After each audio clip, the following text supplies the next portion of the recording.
दोस्तों आज हम लेकर आए हैं कितनी मोहब्बत है भागवन कहानी। भोपाल की मालवीय नगर में घर के बाहर भीड़ लगी हुई थी। सावित्री देवी का आज सुबह सुबह ही निधन हो चुका था। परिवार के नाम पर उनकी एकमात्र बेटी मीरा राजपूत थी। सावित्री पिछले कई सालों से गंभीर बीमारी से जूझ रही थी और आज उन्होंने अपनी आखिरी सांसें लेते हुए दुनिया को अलविदा कह दिया। मीरा की उम्र 21 वर्ष थी। वो कॉलेज के अंतिम वर्ष में थी। सावित्री का निर्जीव शरीर उसकी आंखों के सामने सफ़ेद चादर से ढका हुआ पड़ा था। मीरा की आंखों से आंसू बहते जा रहे थे। पास बैठी औरतें उसे सांत्वना दे रही थी, लेकिन माँ को खो देने का दुख सिर्फ मीरा ही जान सकती थी। अपना कहने के लिए एक वही तो थी इस दुनिया में। सावित्री ने मीरा को उसकी पढ़ाई के लिए इंदौर भेज दिया था, जिसकी खास वजह सिर्फ सावित्री ही जानती थी। इंदौर में मीरा नेशनल कॉलेज में पढ़ती थी और उसी कॉलेज के एक हॉस्टल में रहती थी। मीरा बहुत ही कम बोलने वाली लड़की है। वो अपना अधिकतर समय किताबों में ही बिताया करते थे।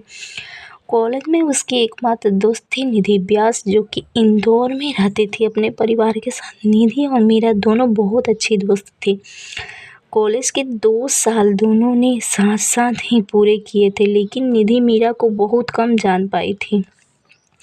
वजह भी मीरा का अंत मुर्गी होना या शायद हालातों ने उसे उम्र से पहले ही परिपक्व बना दिया। मीरा इस बार बिना निधि को बताए भोपाल आ गई थी। सावित्री के अंतिम संस्कार की तैयारी हो चुकी थी।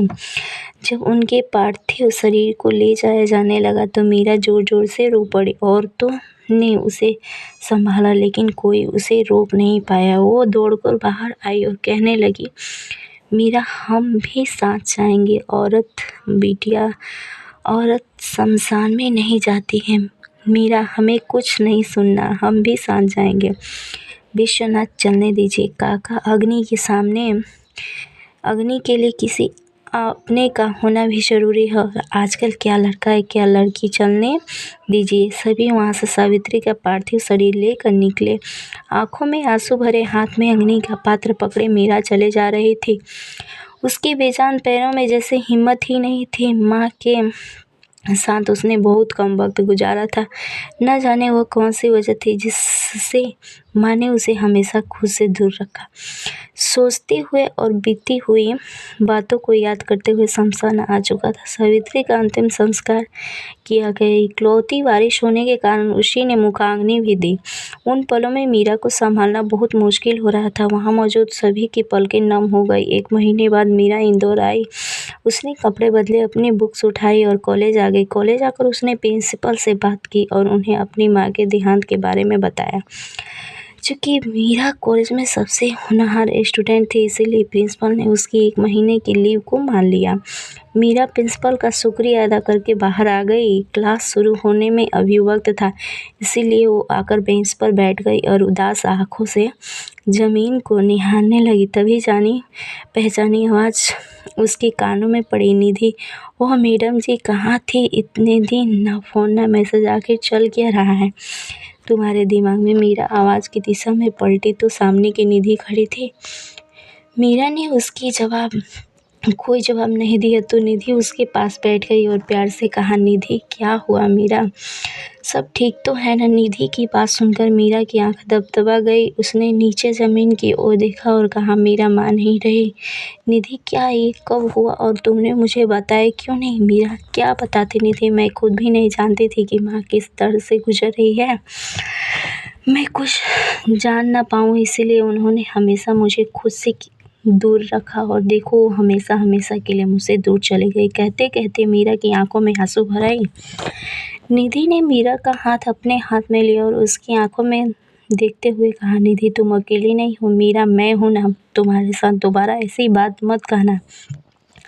मीरा ने निधि को गले लगा लिया। निधि उसे हिम्मत बंधाती रही। क्लास का वक्त शुरू हुआ तो दोनों उठकर क्लास की ओर चली गई। मीरा को अपना ख्याल रखने का बोल कर निधि घर चली गई, लेकिन आज उसका मन बहुत उदास था। वो बस मीरा के बारे में ही सोचती रही। अगली सुबह हॉस्टल वालों ने मीरा से कमरा खाली करने को कहा। पिछले 1 महीने से उसके कमरे का किराया नहीं आया था। मीरा ने कुछ दिन की परमिशन मांगी, लेकिन वार्डन ने साफ शब्दों में उसे कमरा खाली करने को कहा दिया। किसी ने उसकी मदद नहीं की। मीरा अपना सामान समेटा और बैग में जमाने लगी। उसके पास जो पैसे थे वो तो माँ के अंतिम संस्कार उसके बाद के कामों में खर्च हो गए थे। अनजान शहर में आखिर मदद भी ले तो किसकी। मीरा बहुत ही स्वाभिमानी लड़की थी और इसीलिए उसने अपनी ये परेशानी निधि को नहीं बताई।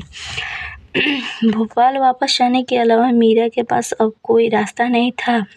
अपना बैग लेकर वो हॉस्टल से निकल गई।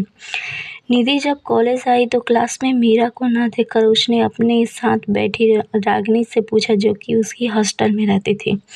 निधि, मीरा कहाँ है? वो कॉलेज क्यों नहीं आई? रागिनी, अरे तुझे नहीं पता क्या? आज वार्डन मैडम ने उसे हॉस्टल से निकाल दिया। निधि, व्हाट?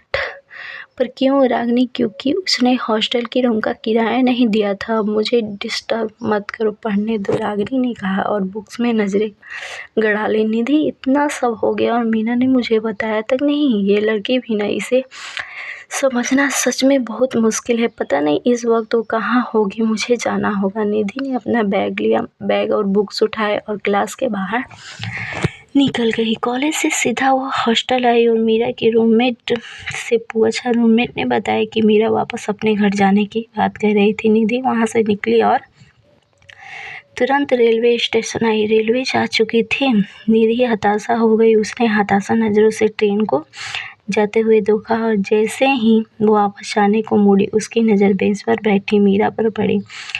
निधि खुशी से दौड़कर उसके पास आई, लेकिन अगले ही पल उसकी खुशी गुस्से में बदल गई और उसने कहा, निधि, समझती क्या हो अपने आप को? और इस तरह मुंह छुपाकर कहाँ जा रही हो? मीरा, मुंह छुपाकर नहीं जा रहे, बताकर आए थे रागिनी को। निधि को, तुम्हें लगता है मैं तुम्हें ऐसे जाने दूंगी? मीरा, अब यहाँ करेंगे भी क्या?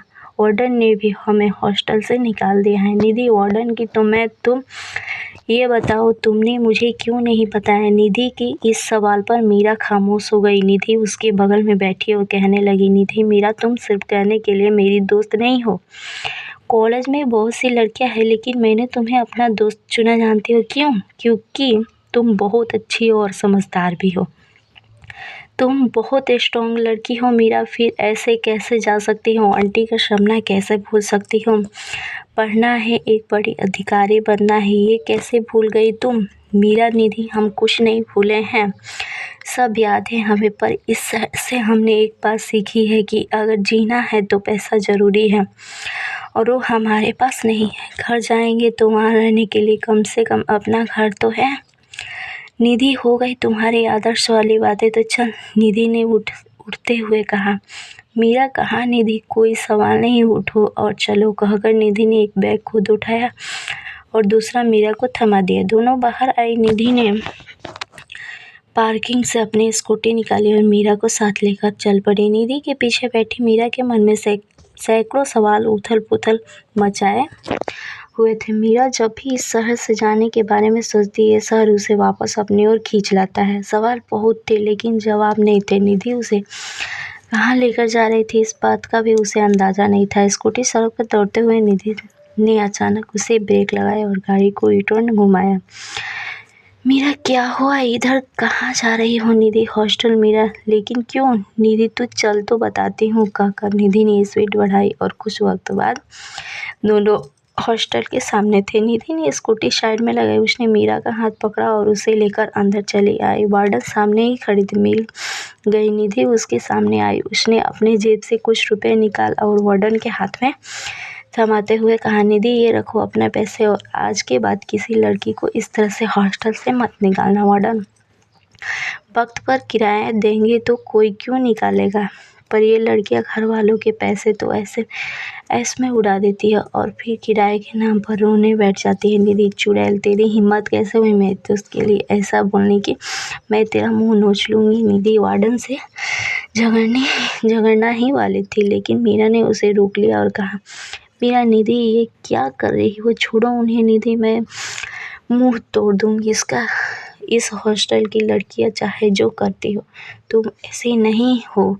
निधि ने गुस्से से मीरा से कहा, निधि तुम प्लीज़ यहाँ से चलो प्लीज़। हम इस मुसीबत और अकेलेपन भरे समय में निधि से कैसे मीरा का साथ दिया, यह सब जानने के लिए कहानी का अगला भाग जरूर पढ़ें। कहानी पसंद आई तो वीडियो को लाइक और चैनल को सब्सक्राइब जरूर कीजिए। धन्यवाद।